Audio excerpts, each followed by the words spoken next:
Good morning. आइए आज हम सियारों के सहायता से एसी और डीसी के वेव फॉर्म चेक करना सीखेंगे। यानी कि हमारे प्रैक्टिकल यहाँ आप देख रहे हैं जिसे हम सियारों कमेंट करते हैं। साथ ही हमारे पीछे है पैनल बोर्ड लगे हुए हैं और बहुत सारे इक्विपमेंट है जो सर्किट के लिए आवश्यक है। सबसे पहले प्रैक्टिकल करने से सारे इक्विपमेंट को आप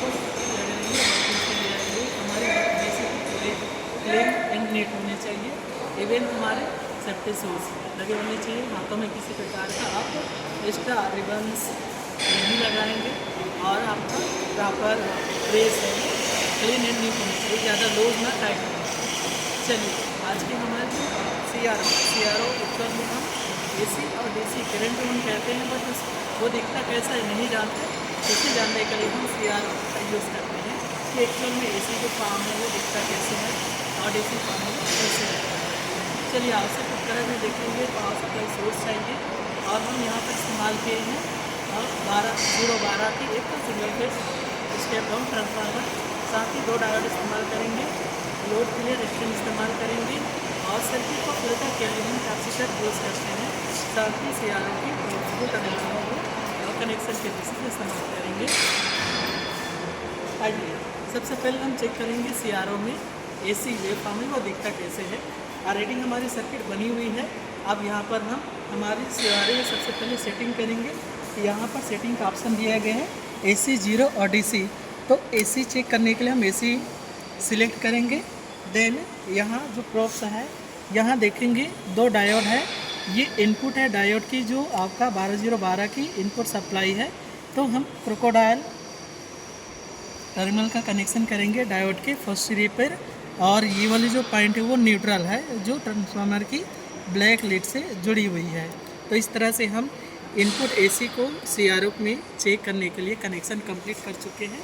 अब हम पावर सप्लाई ऑन करते हैं। सबसे पहले CRO को हम सप्लाई से ऑन करेंगे। यहाँ आप इंडिकेटर देख रहे हैं CRO को सप्लाई ऑन हो चुकी है। अब हम मेन सप्लाई ऑन करेंगे। मेन सप्लाई हम जैसे ऑन की थोड़ी देर हमारी जो स्क्रीन में टाइम लेता है उसके बाद हमारी जो AC है उसका वेव फॉर्म हमें दिखने लगेगा। पहले से हम सेटिंग कर रखे हैं और यहाँ आप देख पा रहे हैं हमारी जो AC सिग्नल्स है वो इस तरह से साइन वेव फॉर्म दिखाई देती हैं। इसके अलावा और भी फॉर्म होते हैं, अभी हम यहाँ साइन वेव फॉर्म ही चेक कर रहे हैं। तो यहाँ मल्टीपल फंक्शन होते हैं, इन सारे बटन्स का अलग अलग काम होता है। पहले से हम सेटिंग किए हैं, उसके लिए हम अलग से वीडियो में देखेंगे कैसे सेटिंग करते हैं। अब इसके बाद हम देखेंगे DC की साइन वेव।